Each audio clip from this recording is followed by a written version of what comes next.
맙소사. 한국은 진짜 제정신이 아니에요. 너무 충격적이네요. 한국을 취재한 유명 프랑스 언론사 기자의 충격적인 폭로로 프랑스 전역이 발칵 뒤집혔습니다. 첫 한국 방문에 대지진을 겪게 될 줄은 몰랐다며 그 순간을 떠올리면 너무 충격적이라 눈앞이 깜깜해진다고 밝혔는데요. 한국이 그런 곳일 줄은 몰랐다고 고개를 젓는 그녀의 모습이 방송을 타며 역대급 시청률을 기록했다고 합니다. 과연 그녀는 왜 이런 이야기를 한 걸까요? 대체 한국에서 겪은 충격적인 일은 무엇이었을까요? 그 사연 지금 바로 시작하겠습니다. 파리의 한 거리, 창문을 두드리는 규칙적인 빗소리가 음악처럼 들려왔어요. 안녕하세요. 제 이름은 에드몽 라브르이고 15년 동안 방송 기자로 일해왔습니다. 제 아파트는 크진 않았지만 센 강이 내려다 보이는 아름다운 전망을 가지고 있었죠. 아침 햇살이 장식장에 있는 트로피들을 비추고 있었어요. 각각의 트로피들은 제가 유럽이나 미국에 대해 썼던 기사들에 대한 영광의 흔적이었죠. 저는 기지개를 켜며 아침 커피를 내렸습니다. 제게 파리는 편안하고 익숙한 곳이었어요. 모든 거리, 모든 카페, 인터뷰할 가치가 있는 중요 인물들을 많이 알고 있었거든요. 이곳이 제 세계였고 완벽하게 이해하고 있다고 생각했어요. 여느 때처럼 아침 시간을 즐기고 있는데 전화가 울렸어요. 에드몽입니다. 안녕하세요, 에드몽. 엘리자베스 콘입니다. 엘리자베스는 파리 사무실의 편집장이었고 중요한 일이 아니면 이렇게 이른 아침에 전화할 리가 없었어요. 저는 자세를 바로 했어요. 엘리자베스, 무슨 일이신가요? 새 임무가 있어요.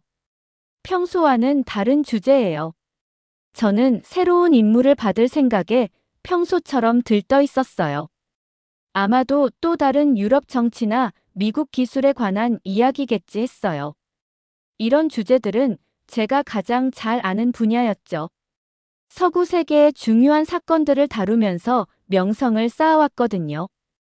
한국으로 보내려고 해요. 엘리자베스가 말했어요. 저는 커피잔을 입으로 가져가다가 흠칫 놀라 멈췄어요. 한국이라고요? 한 번도 생각해 본 적이 없는 곳이었어요. 사실, 다른 아시아 국가들에 관한 기사도 거의 쓴 적이 없었죠. 한국의 스마트 시티 시스템과 기술 혁신에 대해 취재하게 될 거예요. 우리는 이제 서구적 관점을 넘어 더 넓게 볼 때가 됐어요. 그들이 거기서 무엇을 하고 있는지 직접 보셔야 해요. 제 머릿속에서 한국은 그저 삼성 휴대폰과 케이팝 음악으로만 알려진 작은 아시아 국가였어요. 그들이 혁신에 대해 우리에게 무엇을 가르칠 수 있을까요? 진정한 발전은 실리콘밸리, 런던, 베를린 같은 곳에서 일어난다고 확신하고 있었죠. 제가 이 기사에 적합한 사람인지 모르겠네요. 한국에 대해 많이 알지 못해요. 조심스럽게 말했어요. 그래서 당신이 완벽한 사람이에요. 너무 오랫동안 서구의 눈으로만 세상을 보고 있었어요. 이제 변화할 때입니다. 엘리자베스가 단호하게 말했어요. 내일 아침 비행기로 출발하세요. 전화를 끊고 책장으로 걸어가 동아시아 여행 가이드를 꺼냈어요. 한국 부분은 아주 작았어요. 서울과 몇몇 관광지에 대한 몇 페이지 뿐이었죠. 중요한 일들이 일어나는 곳으로는 보이지 않았어요. 그날 나머지 시간은 짐을 꾸리고 인터넷에서 간단한 조사를 하면서 보냈어요. 그 순간에도 이 임무가 시간 낭비라는 생각이 바뀌진 않았습니다. 엘리자베스가 왜 저를 한국까지 보내는 건지 궁금했어요. 이 여행은 제 성공적인 경력의 이상한 우회로처럼 느껴졌습니다. 다음 날 아침, 택시를 타고 샤를 드골 공항으로 향했어요. 파리의 교통은 평소처럼 끔찍했죠. 공항에 도착하기까지 거의 1시간이 걸렸고 보안 검색과 체크인을 하는데 또 1시간이 걸렸어요. 모든 것이 느리고 비효율적이었지만 그건 제게 평범한 일상이었죠. 공항은 원래 그런 곳이니까요. 자리에 앉아 여권과 한국행 탑승권을 바라봤어요. 이렇게 멀리 떨어진 곳으로 가는 것이 이상하게 느껴졌어요. 하지만 저는 프로였죠. 한국에 가서 엘리자베스가 원하는 기사를 쓰고 유럽과 미국의 진짜 뉴스로 돌아오리라 다짐했습니다. 한국행 비행기는 길고 피곤한 여정이었어요. 거의 12시간을 날아간 후 마침내 인천국제공항에 도착했습니다. 비행기에서 내리는데 몸이 너무 뻣뻣해 짜증이 났어요. 시계는 아침을 가리키고 있었지만 제 몸은 아직 파리의 밤 시간이라고 인식하고 있었죠.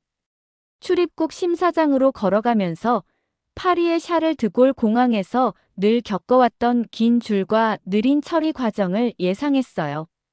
그런데 이상한 일이 벌어졌어요. 긴 줄이 없었거든요.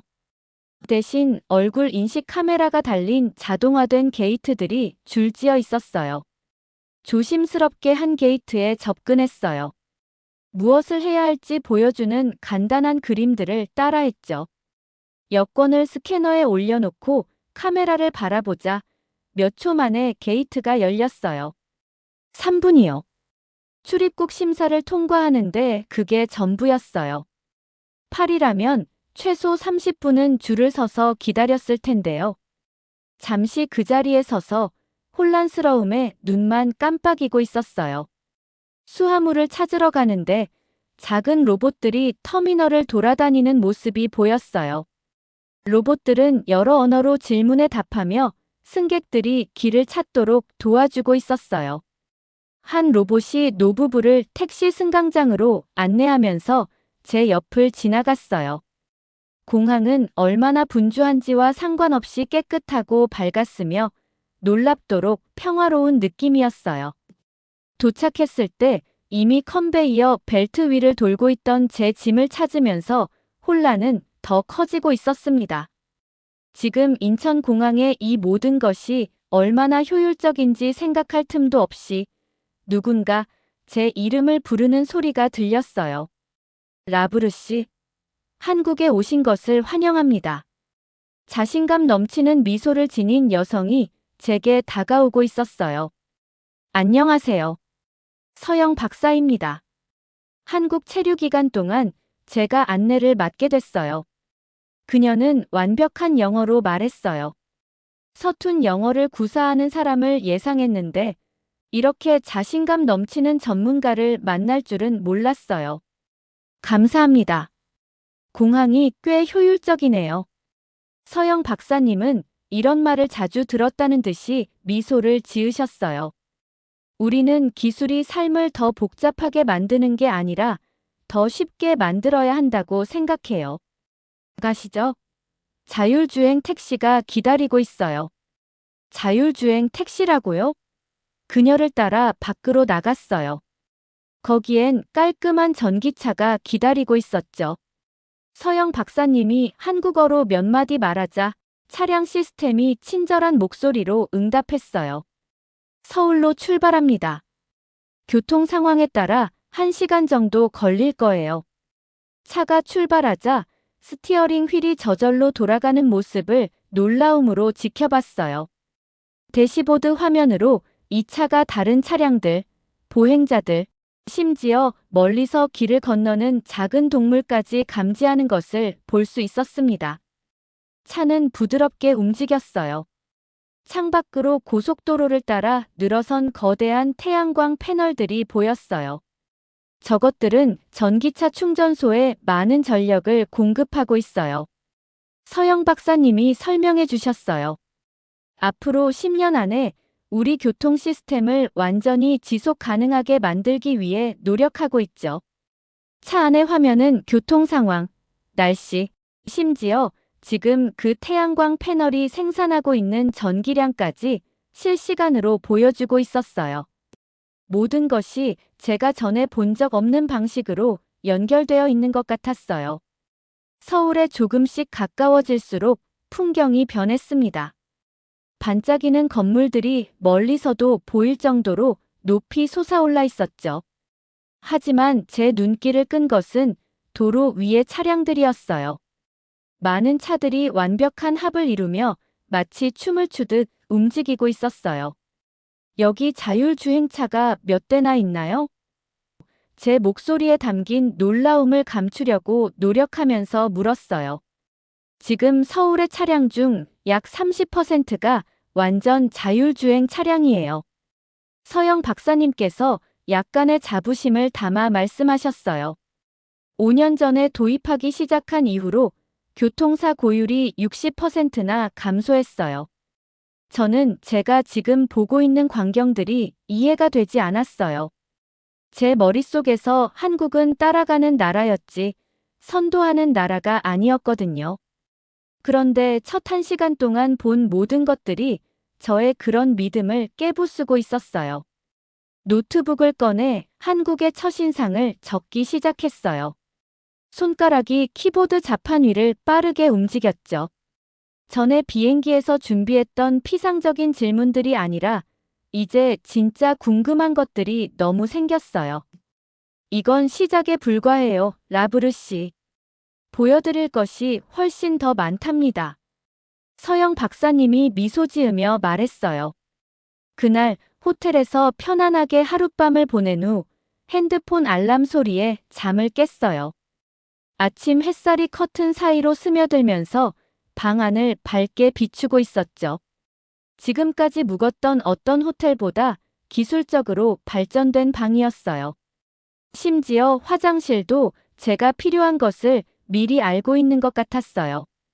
물 온도가 저절로 조절되고 있었고 건강 상태를 체크하는 변기까지 있었답니다. 준비하고 내려가니 서영 박사님이 기다리고 계셨어요.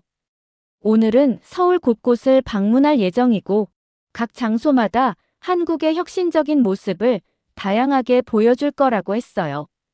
저는 메모장을 꽉 쥐고 기자다운 날카로운 시선으로 모든 것을 관찰할 준비를 했습니다. 첫 방문지는 많이 의외였어요. 서영 박사님은 먼저 강남에 있는 평범한 한국 가정을 방문하자고 하셨어요. 가족들이 따뜻하게 저를 맞이하면서 그들의 생활 방식을 보여주었어요.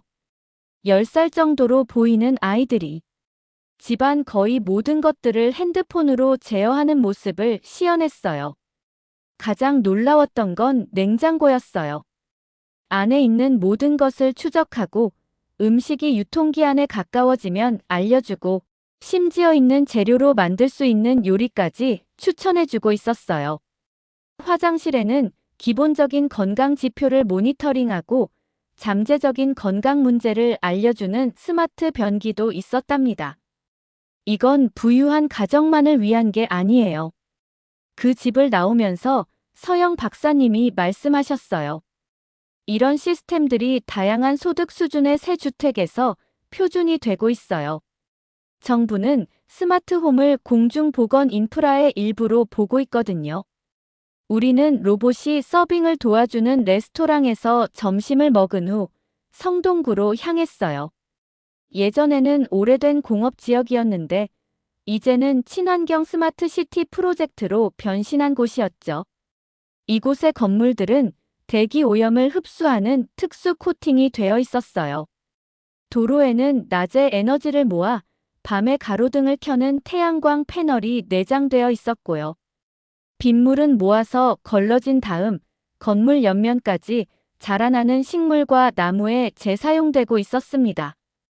하나하나 볼 때마다 저는 너무 놀랐어요. 스마트 쓰레기통은 쓰레기를 압축하고 비워야 할 때 신호를 보내고 있었어요. 벤치는 태양열로 작동하는 휴대폰 충전소 역할도 하고 있었고요. 심지어 놀이터 기구조차 아이들이 놀면서 나오는 에너지로 전기를 생산하고 있었습니다. 기술은 사람과 지구에 봉사해야 해요. 우리는 단지 할 수 있다는 이유로 시스템을 개발하는 게 아니라 기술이 삶을 개선하기 때문에 개발하는 거예요. 방문하는 곳마다 예상하지 못했던 혁신의 또 다른 모습들이 있는 게 신기했어요. 저희는 반짝이는 고층 빌딩들을 지나 바로 북촌 한옥마을로 걸어갔어요. 이곳은 기와 지붕의 전통 한국 가옥들이 현대 도시 속에 잘 보존되어 있었어요. 그 대비되면서도 조화로운 모습이 아름답고 인상적이었죠. 나이든 장인이 우리를 그의 작업실로 초대했어요. 그는 오랜 세월 동안 전통종이 예술을 지켜오고 있었어요. 그 옆에는 전 세계 학생들과 공유할 디자인의 디지털 버전을 보여주는 태블릿이 놓여 있었죠. 우리는 미래를 만들면서 과거를 버리지 않아요. 새로운 기술은 제대로 자라기 위해 전통이라는 튼튼한 뿌리가 필요한 어린 나무와 같거든요. 진지한 표정으로 말씀하시는 장인의 얼굴에서 그의 진심과 가치관이 엿보였어요. 한국에 온 지 사흘째 되는 아침, 호텔 방은 조용했지만 제 마음속은 서로 충돌하는 생각들로 시끄러웠습니다. 메모장에는 제 오래된 편견들에 도전하는 관찰들로 가득 차 있었어요. 오늘의 일정은 국가재난안전대응센터를 방문하는 것이었습니다. 밖에서 보면 평범한 정부 건물처럼 보였어요. 하지만 안으로 들어가자 완전히 다른 세상이 펼쳐지고 있었어요. 통제실에서는 수십 개의 화면이 전국 각지의 실시간 데이터를 효율적으로 보여주고 있었습니다. 마치 미래로 들어선 기분이 들었어요. 놀란 표정으로 구경하고 있는데 센터장님이 다가오셨어요. 그녀는 진지한 눈을 가진 여성이었어요. 이 센터가 한국 전역의 지진부터 홍수, 화재, 건물 안전, 심지어 교통사고까지 모든 것을 모니터링하고 있다고 설명했어요.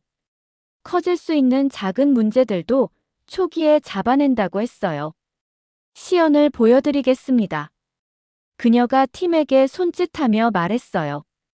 그렇게 한 화면에서 시뮬레이션이 시작됐는데 갑자기 큰 지진이 발생한 상황이었어요. 그런데 지진이 일어나고 거의 5초 만에 바로 시스템이 작동하기 시작했어요. AI 프로그램이 어느 지역이 가장 큰 타격을 입을지 계산했어요.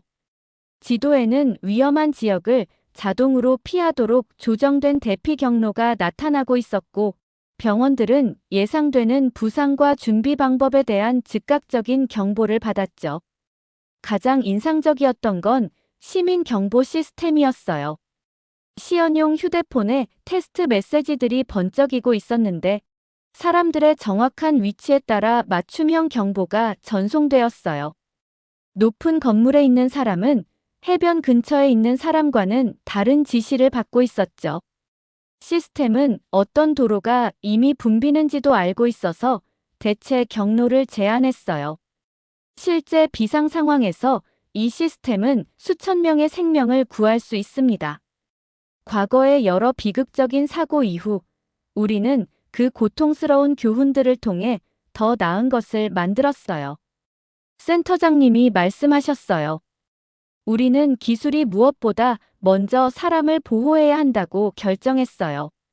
그녀는 시스템 도입 전후의 대응 시간과 생존율을 비교한 데이터를 보여주셨어요. 그 차이는 극적이었답니다. 예전 시스템에서는 시민들에게 경보를 보내는데 거의 30분이 걸렸는데 지금은 몇 초밖에 안 걸리고 있었어요. 각 숫자들은 이 기술 덕분에 죽지 않고 살아남은 사람들을 의미하기도 했습니다.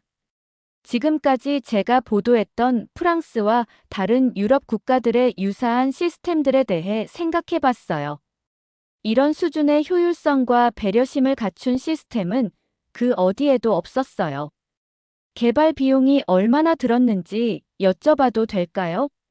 저는 다른 나라들이 이런 접근 방식을 따라하지 않은 이유를 설명해 줄 거대한 예산을 듣게 될 거라 예상하며 물었어요. 하지만 그 대답은 저를 놀라게 했어요. 한국의 시스템은 다른 나라들보다 비용이 적게 듭니다. 차이는 돈이 아니라 우선순위와 혁신이었던 거예요. 이상한 기분이 들었어요. 평생 써온 안경을 벗고 처음으로 세상을 선명하게 보는 것처럼 신기하면서도 불편했어요. 서구의 우월함에 대한 제 확신이 완전히 무너지고 있었어요. 저는 시력이 약해서가 아니라 오만함 때문에 눈이 멀어 있던 거였어요. 증거는 압도적이었습니다. 한국의 재난 대응, 대중교통, 환경 솔루션, 스마트 홈 기술에서 제가 보게 된 것은 유럽이나 미국에서 제가 보도했던 어떤 것보다도 뛰어났어요. 저는 중요한 혁신이 서구 국가들에서 온다는 믿음 위에 제 전체 경력을 쌓아왔어요. 이제 제가 잘못된 방향을 바라보고 있었다는 현실에 직면해야 했죠. 시연이 끝난 후 건물 뒤에 있는 작은 정원으로 나갔어요. 푸릇한 풀들 위 벤치가 있는 아늑한 공간이었죠. 첨단 기술의 통제실과 자연 친화적인 정원의 대비는 제가 한국에 대해 배우고 있는 모든 것을 담고 있었어요. 과거와 미래의 매끄러운 조화였죠. 맙소사. 한국은 진짜 제정신이 아니에요. 너무 충격적이네요. 이곳은 저를 완전히 뒤바꾸고 있어요. 저는 인정할 수밖에 없었습니다.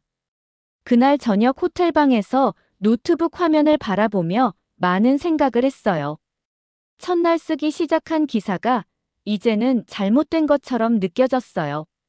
작은 아시아 국가가 첨단 기술을 가지고 있다는 사실에 놀라움이 가득했는데 마치 그것이 어떻게든 특이하거나 예상치 못한 일인 것처럼 썼거든요. 하지만 이제는 생각이 바뀌었고 저는 초안 전체를 삭제하고 처음부터 다시 시작했어요. 이번에는 겸손함과 새롭게 얻은 이해의 자리에서 글을 썼습니다. 서구와 비교하지 않고 제가 한국에서 본 것들을 그대로 묘사했어요.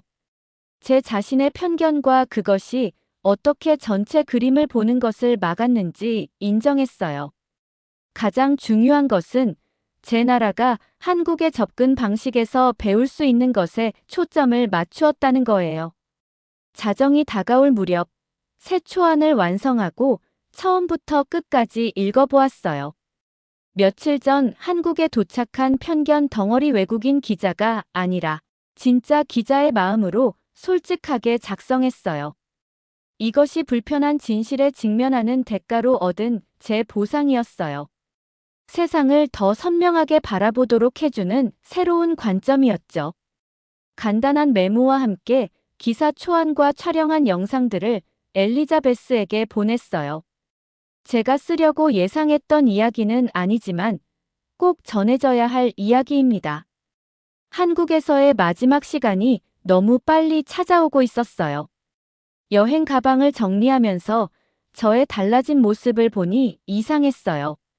메모장은 가득 차 있었고 카메라에는 수백 장의 사진이 담겨 있었지만 가장 큰 변화는 눈에 보이는 것이 아니었어요. 그건 제 안에서 일어난 일이었죠. 로비에서 서영 박사님을 만나 창가 자리에 앉았어요. 아침 햇살이 보석처럼 건물들을 빛나게 하고 있었죠. 거리에는 많은 차들이 질서정연하게 움직이고 있었어요. 한국은 제가 예상했던 것과는 다른 세계를 보여줬습니다. 박사님께 조심스럽게 제 진심을 전했습니다. 제 오만과 편견 가득한 생각들에 대해 인내심을 가져주셔서 감사합니다.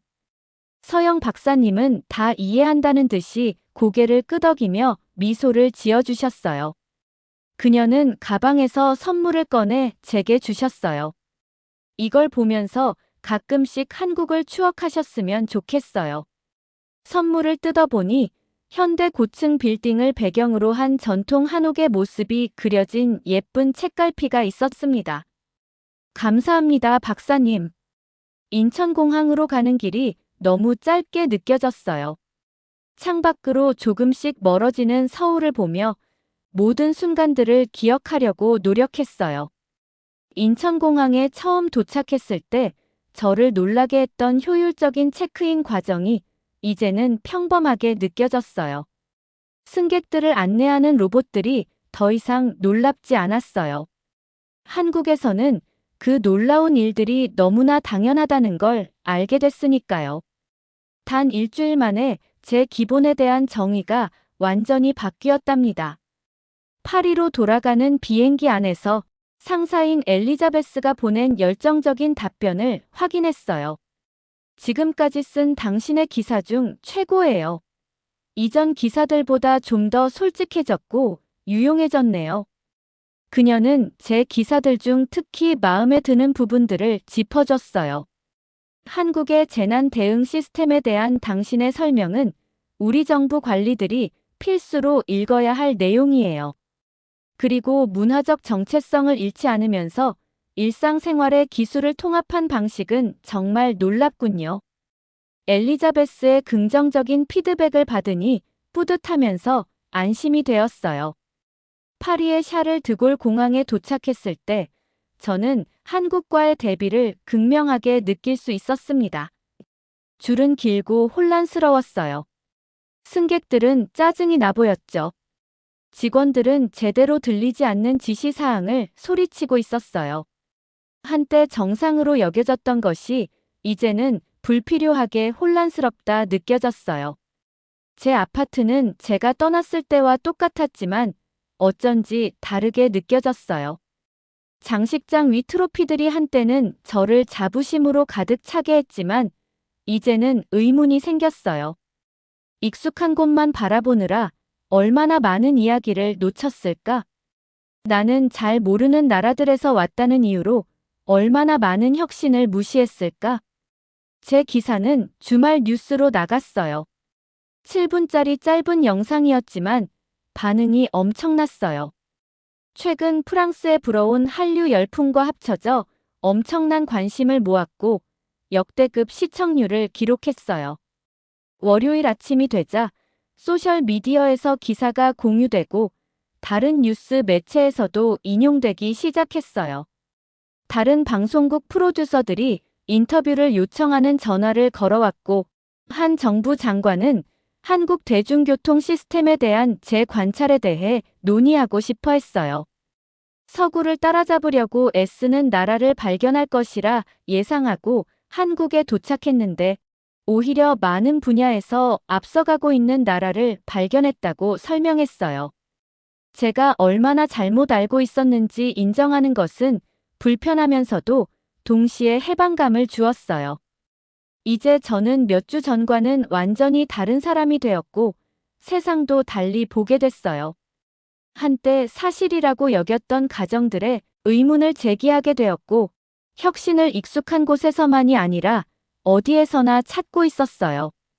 다음 주에는 나이지리아의 금융기술혁명에 대해 취재하러 갈 예정이에요.